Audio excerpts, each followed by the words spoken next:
Welcome to Conversations. I'm Suresh Kocharlu. Today we have with us a very special guest who's come all the way from the United Kingdom. She is here in Hyderabad for a few weeks before she jets back to UK. In between all that, we decided to have a conversation with Nandini Singh, a member of the Conservative Party in the United Kingdom. She is closely associated with the Hindu and Indian communities in the UK. Nandini has been very active in the local politics in the UK with the Conservative Party as a base. And she's seen it all. For 2 decades that she's been there in the UK, Nandini has seen the UK society slowly disintegrating from what it was before. Today, there are riots across United Kingdom, something that we never saw before. There are immigration issues. There are people who are landing up on boats and wanting to seek asylum. And the government of the day seems to be very proactive in accepting them. There is a rise in crimes across UK. And there are many issues that we need to speak about in today's conversation, so that we get to understand what is going wrong and of course what can go right. Welcome to the show, Nandini. So the first question that would be obviously I would be asking you is, what went wrong with the Conservative Party in this year's elections? What went right with the Labour Party? And in between, what happened to the Reform Party? Because we never expected a 400 par to happen in the UK, but it seemed to have happened. What is your take on this entire thing from a very objective perspective? I know you are a member of the Conservative Party, but I'm sure that you have your own views. But what really was this British elections all about? Thanks, Suresh. It's good to be in India and really loving it here. Lovely weather, nice people. And I think it's, if you look at the way the election shaped up, we had the council elections in May, and then we had the sudden announcement of the elections happening by Rishi Sunak. So the time frame was not really much for us to prepare for the general elections, but I think most of us knew that we would not possibly do well. And one of the most important reasons for me, if you ask, honestly, this is my personal view, I would say is that being soft on immigration. We kept on talking and mentioning that, we're really going to do something about the immigrants coming in, and that is possibly for me one of the main reasons why we did not do well. A lot of conservative voters actually, who normally vote conservatives, did not vote, they stayed at home. That is another issue which I think has had an impact. In my personal view, I think we lost to reform more than we lost to the Labour Party. If you look at the way the votes have played out, you've got 4 million plus votes which have come to the Reform Party, but they've only got 1% share in the House of Commons. Now contrast that to the Labour, which obviously has a thumping majority in the House of Commons now, had a 34%, but they have a 64% vote, 64% presence in the House of Commons. The other thing, we are talking a lot about reform and Labour. The 6th largest party actually is the Muslim Front, which has come up, which you have a lot of candidates who defected from Labour over the Palestine issue. They are also a big presence now in the House of Commons. So there are a lot of factors that will now impact the politics going forward in the UK, and obviously the situation with Israel, the situation in Ukraine, all of these are going to have an impact. But we have a Conservatives conference coming up in end of September. We have Suella Braverman has pulled out, so she is no longer in the leadership race, but you have Tom Tugendhat, you have Kemi Badenoch, you have Preeti Patel, you have James Cleverly, you have Robert Jendrick, and you have these names there. And if people can speculate that they're also saying that possibly, if gossip has to be believed, Victoria Atkins is also going to jump in, but really don't know on that. So once this conference takes place, then you have, out of these candidates who have put themselves across for leadership, you will have 2 candidates, and once we have those 2 candidates finalized for the leadership for the Conservatives, Then we will have the members, which is a huge base of the members who will vote, and then we will possibly by end of October, by October sometime, hopefully, or early November, we will have a new Conservative Party leader. Keeping in mind the election defeat, it's been a humiliating defeat. Let's give it to Labour for winning it with a thumping majority. And you have to be inclusive and putting national security, safety of citizens across the country, not specifically putting one up against the other, and a person who speaks sense, who speaks with conviction, and who speaks with facts, and holds Labour to account on every misdoing and every questions that they ask in the House of Commons is really critical for us to come back. There is a growing popularity of the Reform Party, which is undoubtedly, you have a leader like Nigel Farage who has really worked very hard in getting the party where it is today, and then you have people like Richard Tice and others. So they are getting a lot of support by a good base of Conservative voters who said that they are putting the nation first, which should have been the Conservatives this thing. I personally would say that we have very good candidates. I have had the privilege and the honor of meeting Tom Tugendhat. I have met Kemi Badenoch. I have met Preeti Patel. I have not met the other candidates, but I think all of them have credible, and have worked very, very hard, and they deserve to be recognized. And it's just a matter of time when we will know which candidate will be leading the Conservatives Party in the near future. Nandini, yeah, I understand where that majority for the Labour came in. But the question is, what were the issues at hand? Unemployment, economy, crimes, healthcare.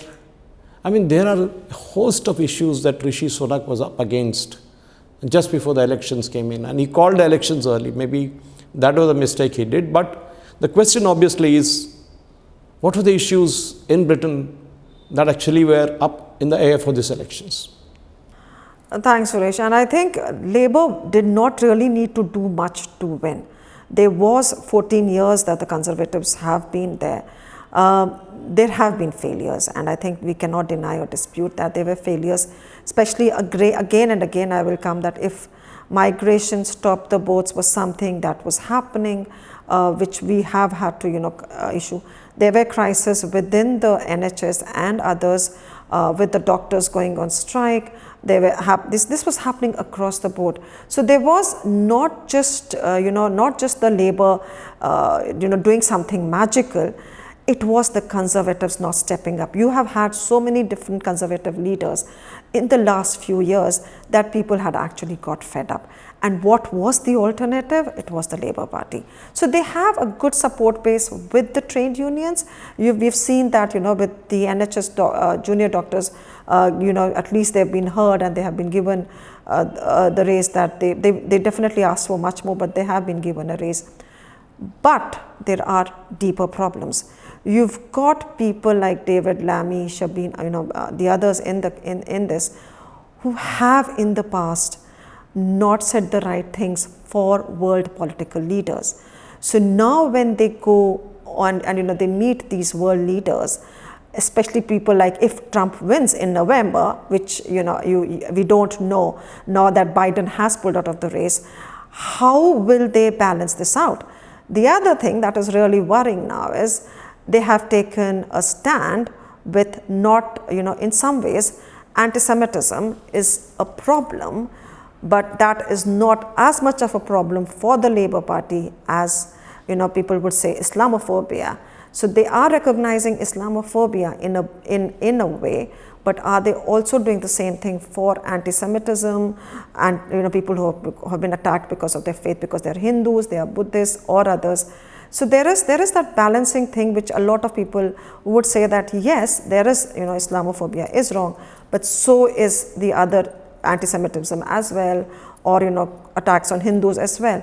And things like Leicester riots actually make you realize that UK is vulnerable, and with the Labour Party now in power, the situation is going to be more challenging, because financially they need to get investment, they need to focus on employment, and they really need to focus also on safety and national security.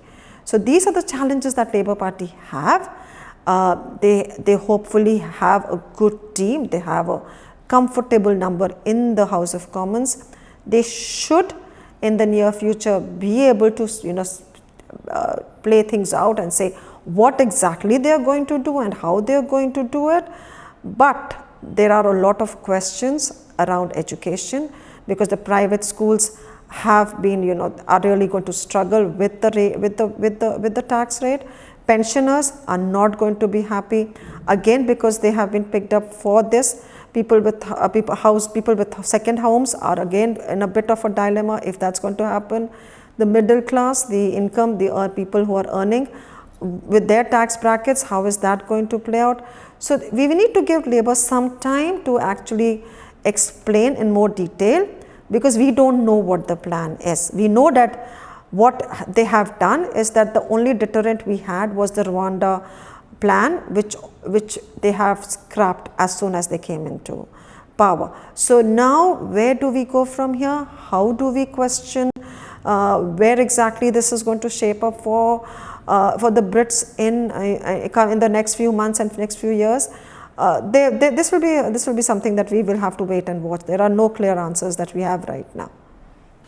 Nandini, Sir Keir Starmer has been in the hot seat for a few weeks now, and he has been talking big things. He's withdrawn the Rwanda plan, and he says that he would get the economy up and running. In between, he decided to even take a holiday, but then suddenly there seems to be a wave of riots across UK. Something that we haven't seen in a country like UK, because I mean at least London and other areas and wherever the riots are happening today, we haven't seen riots like this. I mean it's always a third country phenomenon that riots happen. But what really is going on in UK? Why is this? Why are these riots? Is it a pent up anger among people of British origin who feel that their country is being swamped by people who have come from out of nowhere and today are dominating the landscape, political landscape at least? Is that one of the main reasons why we are seeing these kind of violent kind of acts out of every almost big cities in UK facing it, isn't it? Yeah, that's a very valid question, Kochi, and I think what is happening in the UK. If you see, UK has always been welcoming. A lot of Indians, when they were fleeing South Africa, they were taken in by the UK, and a good size of it was the Gujarati community which came, and they have thrived in the UK. They have contributed, coexisted, cooperated, and this is where I think the worrying bit is happening in the recent years. That there has been a lot of this thing of the Rwanda plan, which we were talking about, that yes, we will be doing more, because there is a lot of pressure on the services, the NHS, the policing and everything else, because there is only so much that they can take. But when you have so many more people, what is also very worrying is we do not know anything about these people, because they have lost their passports. So we don't know if they are criminals, they are offenders. There is a genuine reason for people to be worried, people to be fearful, people who are thinking that in my neighborhood, we've got these people who have come in. I don't know who they are. Is there a way where we can integrate them, where they have respect for the British values, where they contribute, coexist? Now, let me give you some interesting fact that we have recently seen, not just in the UK, but this is happening all over Europe. So you have countries like Poland, which are obviously not taking in migrants. That's another, that's another way of doing it. But UK, Europe have actually welcomed migrants with open arms. But what is happening is that Sweden has started pushing, putting out data on statistics on sexual abuse and assault of women, rape, on crimes, knife crime, murders, and obviously thefts and all that. So you are able to correlate and see with the data, actually, fact check it, that is there actually an increase in crime because of the migrant crisis. Now, we do not have such data available in the UK. But for people who are, there is a silent majority. This includes family. This, you can't call, please don't call everybody as a right-wing thug or anybody who is joining these protests. There are people who are genuinely fearful for their children, for their wives, for their sisters, and for everybody else. So there is, and what is happening is right now very scary. It is actually really, really scary, because when you see that people, in Holiday Inn Express, where you have asylum migrants living, they have that's possibly been attacked, and it's been set up on fire. Police personnel have been attacked. So you have a situation which is getting out of control, which is spreading across cities, and normal citizens of UK who have nothing to do with it are facing it left, right and center. So if there is a correlation, if it is happening, we need to know if we can get the data. And will Keir Starmer show some conviction, so show some courage, and not say that, oh, it's just the right wing, or it is just this, or it is just that. Rioters across the board need to be pulled up and put behind bars, irrespective of where they come from. So do not call this right wing, left wing, or anything. We saw what's happened in Leeds. We've seen riots happen. And if you're really serious about doing something, then you need to listen to this silent section of the society, which is not being heard, which is not being represented, and which really feels completely ignored right now. But they have a question here. And I think, if you look at Donna Jones, who is the Police and Crime Commissioner, I think for Hampshire and Isle of Wight, has said that there is a lot of underlying causes. Just by arresting the protesters, you are not going to resolve the issue. So I'm not agreeing with everything that she says, but we cannot deny that there is an issue here, a very serious issue here.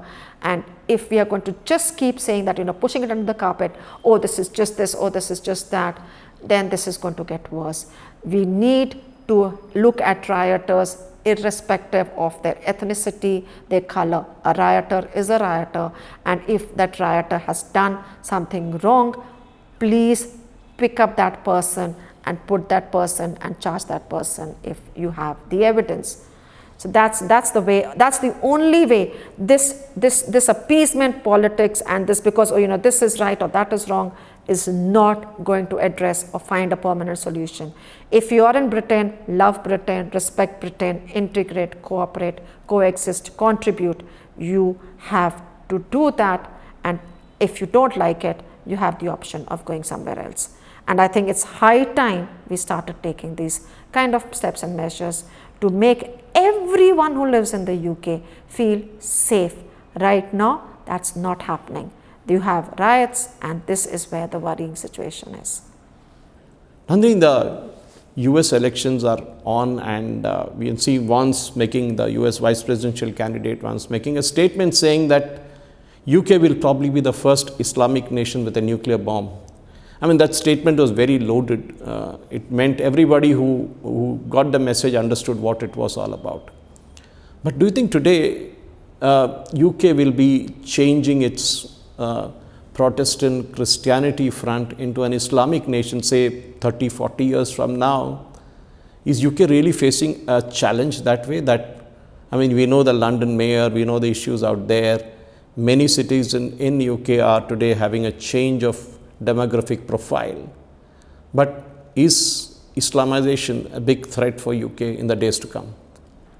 I think we've heard a lot of this comment from the US vice presidential candidate. a big supporter of Trump, who has made this comment on Great Britain. I don't know where his data is coming from. I feel Iran is Iran, considering the situation now between Iran and Israel, with things flaring up after the recent assassination of the Hamas leader there. It's more worrying. But what is also interesting to see is that the UK Labour government has decided to not supply arms to Israel. So are we saying that in the near future, are we going to see a more dominant support happening to Iran vis-a-vis Israel? We really don't know. But yes, there are bits and bobs, like certain areas where the demographics have changed massively in the last 20 years. I know of a lot of places where I feel I don't see white people, and this is happening and not just in one city, but in a lot of cities across the UK.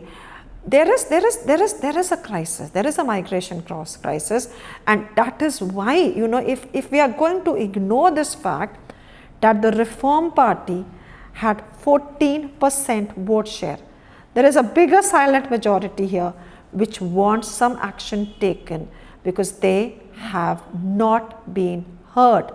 They need somebody to listen to them. So there is that issue which I think we have been brushing aside, keeping it aside, and I think we've been focusing on a lot of other issues. We have the gender debate, which possibly is getting a lot of center stage attention till recently. Obviously now we have the riots, which are definitely very worrying. But we have seen a lot of these pronouns that we use, and the gender debate, and the and the Palestine support escalating on the streets of UK. You have the sixth largest party, which is represented by the Muslim Front. So there is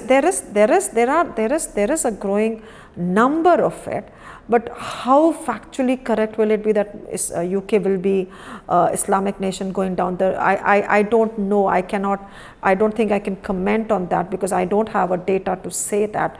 I don't know what data Mr. Vance had in the US, but a lot of this, a lot of people just get on with their normal daily lives.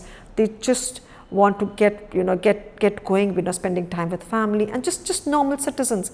What is happening right now is not something that anybody saw coming, but maybe what is flaring up now is something that just cannot be ignored. And I think it's high time the leadership now starts doing something so that we do not witness this happening again on the streets of Great Britain. It is shocking, humiliating, disgusting, and horrific. Thank you so much. Nandini, thanks for that answer. But the question is obviously UK has this image, many other nations also have it, developed nations, that you get paid for doing nothing. You sit at home and you'll get the money. Here, closer home, Mr. Rahul Gandhi was proposing something very similar, but people of India never seem to accept that kind of fact out here, that even for a very, very rural program like MNREGA, where 100 days of employment is provided in a year by the government, the people have to actually work to get money for that. And it's not a big amount like what you get in the UK.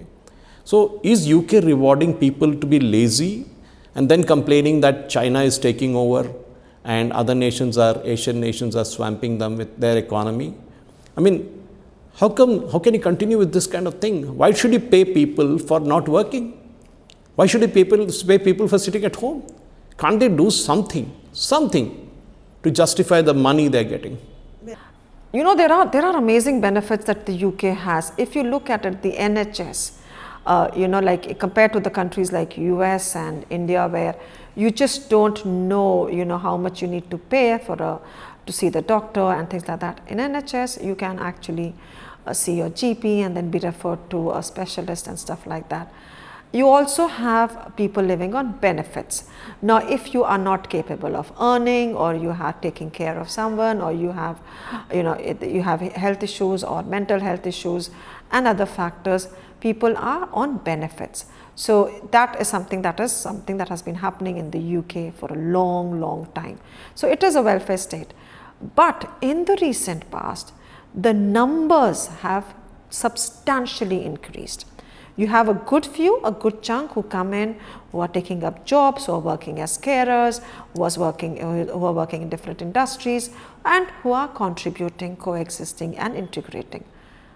But there is a sizable chunk which is not doing that. So when you have an abuse of the system, it actually angers the people who are working very hard, who are paying the taxes, and they don't know where the money is going. So if I am working so hard and giving money towards the taxes, and I would expect to know where exactly my money is going. Is it going for the right causes? And this is one factor which has worried a lot of people, because the taxes are going up. Let me say something again. Keir Starmer had in 2023 said that if Labour comes to power, they will freeze council tax. Nothing of that has happened. You can go back and forth on those statements. Oh, it was only meant to be like this. We inherited this, we inherited that. Till how long will Labour blame others and make them the scapegoat? It is so critical now, looking at the worrying situation in Great Britain, that things are done at a pace really fast, and we really address the situation, and we look at rioters and we look at situations not just from one point of view, but from looking at it like anybody and everybody who has broken the law has to be treated equally. Stop the appeasement politics, start getting real, and start punishing people who are abusing the system, who are breaking the law, and who are making Great Britain not feel safe for people. You will have the good people leaving Great Britain if nothing is done sooner. And I hope that this is really taken seriously, and Keir Starmer and his cabinet are looking at it. I'm sure they are doing it. They will be working hard. I was really amazed when I heard that Starmer was planning to go on a holiday. Come on. I was like, this cannot be happening when this is happening. And I'm glad and pleased to say that that's not happening. He has been attending Cobra meetings, and there is a sheer dedication happening now in making sure that we get the rioters off and we make people feel safe again. This is going to take time. This is certainly going to take time, but I sincerely hope and pray that we really are doing something about it. Thank you so much. Thank you so much. Nandini, as I end this conversation with you, a delightful conversation about what's happening in the UK, because many of our viewers here in India, and rightfully so, you asked me, why is there's riots happening in UK not being covered in the Indian media? That's a big question I have for you, because of course we know that the BBC and Al Jazeera and even the New York Times, everybody is anti-Hindi, anti-Modi. We all know that, anti-India, anti-Modi, and it goes on like that. But do you think the time has come now to show the true colors to UK? I mean, we know that we won the hockey game, that's a different thing against UK, but still the point is, why is it that the media there is so kind of fixed on India? Some small incident happens here, they make it a big issue. But when something happens in UK, nobody even talks about it. We see something on Sky News, we see something very, very little on BBC, nothing on Economist. But suppose something happens in the UP, some guy gets lynched or even attacked. Oh my God, it breaks out into big news. Why do you think this is happening? And of course, it would be good to give our viewers a perspective of how media in the United Kingdom actually works, because that is a big thing. Here we have free media. Government doesn't sponsor any media except for Doordarshan.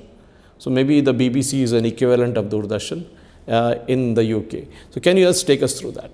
Oh, the media. Tell me about it, Kochi. The media and the narrative and the propaganda.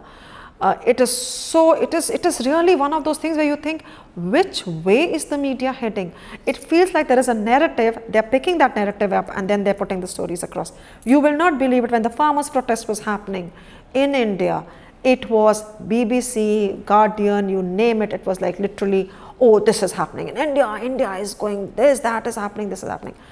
Similar incidents happened in Canada.